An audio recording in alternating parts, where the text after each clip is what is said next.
ਸ਼ਲੋਕ ਮਹੱਲਾ ਪਹਿਲਾ। ਤੁਮੀ ਤੁਮਾ ਵਿਸ ਅਕ ਧਤੂਰਾ ਨਿੰਮ ਫਲ। ਧੰਨ ਧੰਨ ਗੁਰੂ ਨਾਨਕ ਦੇव जी महाराज बहुत निम्रता में आके बड़े ही साध संगत जी बड़े ही ज़्यादा समझ लो कि दयालु हृदय के दयालु भाव में तरस भाव में आके गुरबाणी जो है हमारे तक लेके आ रहे हैं। और 147 अंग के ऊपर ये श्लोक महाराज ने अंकित किया है। इस श्लोक के अंदर महाराज मनमुखों की बिरती समझा रहे हैं, ऐसे ऐसे एग्ज़ाम्पल दे रहे हैं जो आम इंसान को बड़े प्यार से समझ आ सकते हैं। ख़ास तौर से जो इंसान नेचर से जुड़े हुए हैं, जो ज़्यादातर कह लो कि नेचुरल चीज़ों के साथ अपने आप को रखना चाहते हैं, उनको तो ये एग्ज़ाम्पल बड़े प्यार से समझ आ जाएंगे। आओ हम भी समझने की कोशिश करते हैं महाराज कैसे कैसे बार बार एक बात को समझाने के लिए इतने सारे एग्ज़ाम्पल, इतने सारे कह लो कि तरीक़ों से महाराज अपने सिखों को ये बात समझाना चाह रहे हैं। भाई नाम जपो, नाम जपो, नाम जपो। तुम्मी तुम्मा विस। महाराज ने यहाँ पे ना साध संगत जी 5-6 चीज़ों के नाम लिए हैं जो बिल्कुल कौड़े हैं, जहरीले हैं। पहले तो साध संगत जी तुम्मी, तुम्बी जिसको कह देते हैं पंजाबी में, हम लोग इंग्लिश में उसको गोड कह देते हैं। तो साध संगत जी महाराज कह रहे हैं तुम्बी बहुत कौड़ी। फिर महाराज कह रहे हैं तुम्मा, जिसको हम यहाँ पे तुम्मा का अर्थ आ रहा है जहर। अक हम सबको पता है साध संगत जी, आक जो है वो भी बहुत कौड़ा जहरीला, धतूरा वो भी हमें पता है। और नीम का भी पता है कि जो पत्ता है नीम जो है कोई मीठी तो होती नहीं है, हमें पता है फ़ायदेमंद है लेकिन कौड़ी बहुत है। तो महाराज कह रहे हैं कि निम फल, ये सारे के सारे कौड़े या जहरीले चीज़ों के नाम महाराज ने लिए। फलों जैसी कुड़त्तन, कौड़ापन जो है इन फलों के अंदर, जो कह लो कि आम इंसान की जीभ को नहीं अच्छा लगता है, कौड़े हैं ये। मन मुख वसह तिस जिस तू चितना आवही। यहाँ पे साध संगत जी मन और मुख ये दो अलग अलग वर्ड हैं, मन मुख इकट्ठा नहीं है। तो इसीलिए यहाँ पे महाराज कह रहे हैं जिनको आप चित नहीं आ रहे ना, ये अकाल पुरख वाहिगुरु जी, उनका मन और उनका मुख ये दोनों ऐसे समझ लो कि भाई जैसे कि इनके मुख में और मन में इतनी कुड़त्तन भरी हुई है क्योंकि आप इनको याद नहीं आ रहे हो। ऐसे मन की वृत्ति इनकी है कौड़ेपन वाली, मुख में कौड़ापन, कौड़े बोल, शक्ल पे 12 बजे रहेंगे, लड़ाई झगड़े वाला मूड रहेगा, जिनको आप चित नहीं आते। नानक कहिए किस हंडन कर्मा बाहरे। महाराज कह रहे किसको कहें, किसको कहें ये जो शुभ कर्म है ना साध संगत जी। हंडन का मतलब होता है घूमते फिरते रहना। महाराज कह रहे हैं किसको कहिए कि भाई कर्मों की वजह से, मंदे कर्मों की वजह से मंदा हाल हो रहा है, अच्छे कर्म करेंगे तो अच्छा हाल होगा। महाराज कह रहे हैं घूमते फिरते रह रहे हैं मंदे कर्मों की वजह से, क्योंकि मन और मुख जो है वो कौड़ा हुआ पड़ा है। जो नाम नहीं जप रहे, नाम नहीं जप रहे मतलब कि अच्छे कर्म नहीं कर रहे। महाराज कह रहे किस कही, नानक कही है किस हंडन कर्मा बाहरे, बस घूमते फिरते ही रहते हैं मंदे कर्मों की वजह से, मतलब आना जाना लगा रहेगा। साध संगत जी बात तो पता है, बात आती है सारी त्याग वृत्ति की, बात आती है सारी जो है मन में कितना ज़्यादा जो है जैसे इसको हम एक आशा, एक मनसा कह देते हैं कि मन में कितनी ज़्यादा हम लोग अपने मन की इच्छाओं को ताला लगा के रख सकते हैं। क्योंकि मन जो है ये बेईमान है, ये भागता रहता है, दौड़ता रहता है, यहाँ दौड़ वहाँ दौड़, इससे मिल, इससे देख, ये वीडियो देख, ये फ़ोटो देख, इसको फ़ोन लगा ले, उसको। सारा दिन सारी रात हमारी 24 घंटे भी आज की दुनिया के लिए, आज के बच्चों के लिए, आज के नौजवानों के लिए कम पड़ गए हैं, क्योंकि इतना वीडियो, इतना फ़ोटो, इतना कंटेंट है, हटता ही नहीं है। देखते ही आप हैरान हो जाएंगे। गुरुद्वारे में आके भी बैठेंगे ना, संडे को एक ही दिन आएंगे, लेकिन यहाँ पे आके भी 20-25 मिनट के लिए भी अगर बैठेंगे तो बस फ़ोन ही देखते रहेंगे, और उनकी उंगलियों से पता लग जाता है कि वो या तो फेसबुक देख रहे हैं, या इंस्टाग्राम देख रहे हैं, या कोई रीलें देख रहे हैं, यूट्यूब देख रहे हैं। हैरानी इस बात की होती है, सुखमनी साहब का पाठ चल रहा है, कीर्तन चल रहा है, या कथा हो रही है, या हुक्मनामा साहब हो रहा है, तो लेकिन उनका फ़ोन जो है वो साथ नहीं लेता साथ संगत जी। फिर थोड़ी देर बाद बैटरी में चार्जिंग लगा देंगे, फिर लंगर छक के फिर अपना फ़ोन बैटरी से निकाल लेंगे। हैरानी होती है कि गुरुद्वारे आए हैं तो तब तो कम से कम साथ संगत जी अपने मन को रोकना चाहिए। संतुष्टि, आपने शायद नाम सुना होगा, डॉक्टर अब्दुल कलाम हमारे हिंदुस्तान के प्रेसिडेंट रहे पुराने, और साथ संगत जी उनकी संतुष्टि की एक आज की डेट में जो मिसाल है ना, बड़ी ज़बरदस्त है कि प्रेसिडेंट की पोस्ट पे होने के बाद भी कई करोड़ों की कोठियाँ, कई करोड़ों का उनका कह लो कि रुतबा, उनकी एक साइन से। साथ संगत जी आपको बता दें, इंडिया के अंदर न्यूक्लियर डील लाने वाले, न्यूक्लियर परमाणु जो हैं बॉम्ब जब बात चल रही थी, तो ये अब्दुल कलाम साहब ने उस टाइम बड़ी तगड़ी एक मुहिम शुरू की थी। और आज अगर इंडिया न्यूक्लियर पावर बना हुआ है तो ये उनकी देन है। कोई माने ना माने अलग बात है, जो बैठे हैं पुराने बुज़ुर्ग, जिनको उनका टाइम याद है, आज से 15 साल 20 साल पुरानी बातें याद है, उनको याद रहेगा कि अब्दुल कलाम साहब ने कितना बड़ा देन दिया। और साथ संगत जी जब आखिरी समय में जब वो चल बसे ना, तो उनके कमरे में गए, उनके जो राष्ट्रपति भवन उनका कमरा था वहाँ पे गए, कोई वहाँ पे अलमारी नहीं साथ संगत जी, कोई वहाँ पे कोई सोने की कुर्सी नहीं, कुछ नहीं, सिंपल सा एक बेड और एक संदूक। संदूक में 4-5 पुरानी शर्टें, 3 सूट, और 5 साल वो प्रेसिडेंट रहे, 5 साल में बस वही कपड़े डाले उन्होंने। और पता मिला क्या वहाँ पे उनको, हैरान जो लोग, आज भी फ़ोटो इंटरनेट पे हैं, उनके कमरे में कम से कम 2500 किताबें मिली, 2500 से ज़्यादा किताबें थी, अलमारियों की अलमारियाँ किताबों से भरी हुई हैं, बुक शेल्फ की बुक शेल्फ भरी पड़ी है किताबों से। ये उनकी जो कह लो संतुष्टि भावना, और ज्ञान को प्राप्त करते रहना, पढ़ते रहना। एक साथ संगत जी, एक तो देखो धर्म की दुनिया, अध्यात्म की दुनिया, ठीक है ना, लेकिन एक दुनियावी दुनिया में भी संतुष्टि है। अब वो चाहते तो कपड़े लत्थे पता नहीं क्या क्या नहीं ले सकते, तो इतना पैसा, इतना कुछ। और साथ संगत जी जाते जाते भी अपनी जितनी भी उनकी पेंशन आने वाले टाइम में, या उनका जो भी पैसा वैसा जो उनके अकाउंट में जो भी सरकार की तरफ से मिलता, सब का सब जो था साथ संगत जी दान करके गए, कुछ नहीं छोड़ा पीछे अपने, 1 रुपया भी नहीं छोड़ा। आप आज देखेंगे उनके नाम पे कोई ज़मीन नहीं मिलेगी आपको, उनके नाम पे कोई फैक्ट्री, कोई धंधा काम कुछ नहीं मिलेगा आपको। बस वो एक ऐसी संतुष्ट आत्मा थी जिसने परमेश्वर के हुक्म में रहते रहते अपना जीवन बाखूबी नाक ऊंची करके अपना जीवन व्यतीत किया। अब जब महाराज ने ये वचन किए ना ऐसे कि भाई तुम्मा, तुम्मी, धतूरा, नीम जैसे कौड़े हैं, उन लोगों के मन और मुख जो नाम नहीं जप रहे, तो फिर महाराज को बेनती की, महाराज फिर आप बताओ कैसे दुनिया में फिरें, आप बताओ। महाराज कह रहे ना कि कर्मा बाहरे, हंडन कर्मा बाहरे, महाराज आप कृपा करके बताओ फिर आप कैसे चाहते हो कि धरती पे हम कैसे फिरें, कैसे क्या करें महाराज। तो इसके लिए आगे महाराज वचन करते हैं, महल्ला पहला, मत पंखेरु किरत साथ, कब उत्तम कब नीच। महाराज कहते हैं मत है ना साथ संगत जी, पंखेरु, ये समझ लो कि जो हमारी आत्मा है वो एक पंछी है, और जो हमारी मत है साथ संगत जी वो हमारे पंख हैं।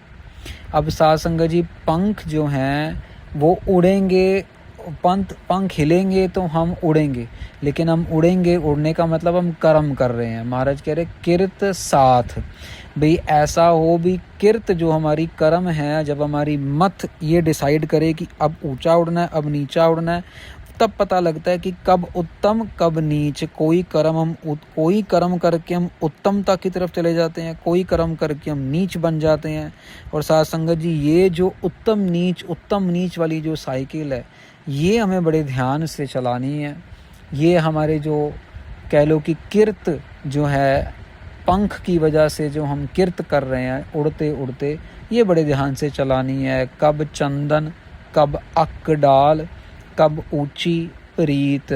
महाराज कह रहे हैं कभी तो चंदन जैसा स्वर्ग और कभी अक की डाली। साध संगत जी, जैसे अक का पेड़ होता है, वो महाराज कह रहे हैं अक की डाली, अर्थात ये अक का, वही पीछे भी आया अक का वर्ड, और महाराज ने फल की बात की है वहाँ पे। ये बहुत दुखों से भरी हुई डाली है, कौड़ा होता है। महाराज कह रहे हैं एक तरफ चंदन है, स्वर्ग है, मतलब कि सुखी है, एक तरफ चंदन जैसा सुख, खुशबू, ठंडा, एक तरफ अक, कौड़ा, भयंकर, दुख। महाराज कह रहे हैं ये नरकों में भेज देता हमें। कभी ऊंची जय, और आखिरी में कह रहे हैं कब ऊंची प्रीत, कभी बहुत ऊंची प्रीति लग जाती है तो हमें वो परमेश्वर के चरणों में जोड़ देता है। कौन? हमारे पंख जो उड़ा रहे हैं, हमें कर्म जो हम उनकी वजह से कर रहे हैं। साथ संगत जी, गाड़ी में बैठे, गियर लगाया, बियर बार भी जा सकते हैं और गुरुद्वारे भी जा सकते हैं। गियर डाला, हम लोग जुआ खाना भी जा सकते हैं और आधी रात को गुरुद्वारे जाके सेवा भी कर सकते हैं। ये तो साथ संगत जी हमारे ऊपर है, डिसीजन हमने लेना है कि हमने क्या करना है। समय सिर अपना प्रसादा पानी छक के, एक आधा चक्कर लगा के, रात को टाइम सिर सो के अमृत वेले भी उठ सकते हैं। और नहीं तो रात को टीवी लगाया तो बस कभी नेटफ्लिक्स, कभी अमेज़ॉन प्राइम, कभी ये, कभी हॉटस्टार, कभी फलाना, कभी क्रिकेट का मैच, कभी फुटबॉल का मैच, सारी रात निकाल देंगे, सारी की सारी रात। फिर सुबह उठना ही नहीं है, फिर तो अमृत वेला भी नहीं होना है। तो साथ संगत जी ये तो हमारे हाथ के डिसीजन है। नानक हुक्म चलाई है, साहिब लगी रीत। महाराज कह रहे हैं साहिब ने जो रीत बांधी है ना, वो रीत बांधी है, वो है हुक्म में रहना। हुक्म में अगर हम चलते रहेंगे तो साहिब की रीत की, चली हुई रीत के हिसाब से हमारी जो है खुशियाँ, सुख और दुख जो है वो बढ़ते चले जाएंगे। जैसे साथ संगत जी कोई रक्षाबंधन की रीत है, त्यौहार है, कोई टिक्का लगाता है अपने भाइयों को, ऐसे साथ संगत जी ये रीतियाँ बनी हुई हैं। महाराज कह रहे हैं परमेश्वर ने भी रीति बनाई है कि मेरे हुक्म में चलो, मेरे हुक्म में चलो, मेरे हुक्म से बाहर मत जाओ। पौड़ी केते कह है वखान, कह कह जावना। महाराज कह रहे हैं बहुत हैं जो पुराण है, शास्त्र हैं, व्याख्या कर रहे हैं, कह कह के वो अंत बोल के वो आपका अंत जो है नहीं जान पाए। बोल तो रहे हैं लेकिन जान नहीं पाए आपका अंत। वेद कह है वख्यान, अंत ना पावना। महाराज कह रहे हैं शास्त्रों ने भी आपका अंत नहीं डाला, वेदों में भी आपका अंत नहीं है महाराज, आपका अंत कोई पा नहीं सका अभी तक।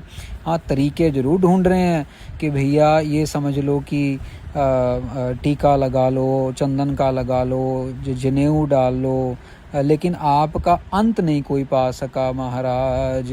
जो आपका व्याख्यान कर रहे हैं वेद शास्त्र, वो भी पढ़िए नाही भेद, बुझिए पावना। महाराज कह रहे हैं कि सिर्फ पढ़ने के साथ उसका भेद नहीं मिलेगा साथ संगत जी, उसको बुझने के साथ उसका भेद मिलेगा कि परमेश्वर है क्या, परमेश्वर कौन है। परमेश्वर कोई आदमी का नाम है, औरत का नाम है, या परमेश्वर हम खुद ही परमेश्वर हैं, खालसा खुद खुदा है। पर कब? जब अपना अहंकार मारेंगे। खट दर्शन कै भेख, किसै सच समावना।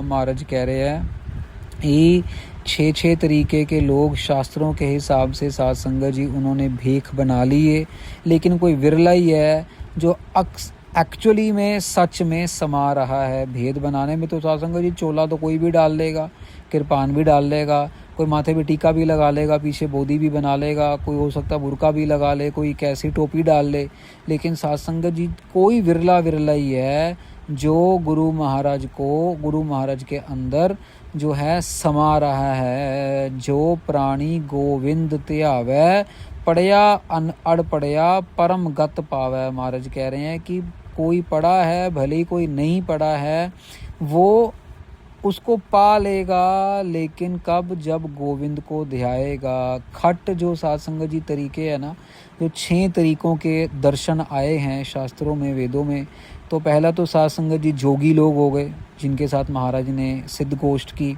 फिर जंगम लोग हो गए साथ संगत जी, सब कुछ छोड़ छाड़ के बैठे हैं गृहस्थी जीवन को त्याग के। फिर साथ संगत जी जैनी जो सरेवड़े होते हैं साथ संगत जी, जो नग्न रह के भी भजन बंदगी पूजा करने की, वो ना मतलब लहसुन खाएं ना ये खाएं, वो जैनी सरेवड़े हो गए। ये एक तरीके का मत हो गया। फिर सन्यासी लोग हो गए जो संन्यास धारण कर लेते हैं। फिर बैरागी हो गए जो बैराग धारण कर लेते हैं, जो साध संगत जी अपने शरीर के ऊपर भस्म वसम लगा के बैठ जाते हैं। और महाराज जी यहाँ पे सो जोगी, जंगम, जैनी, सरेवड़े, सन्यासी, बैरागी और साध संगत जी ये और भेख जो हैं सभी तरीके के भेख बाकी अखीरली 6वीं गिनती में आ जाते हैं। छोटे छोटे तरीके के जो हैं वो सब 6वीं गिनती में आ जाते हैं।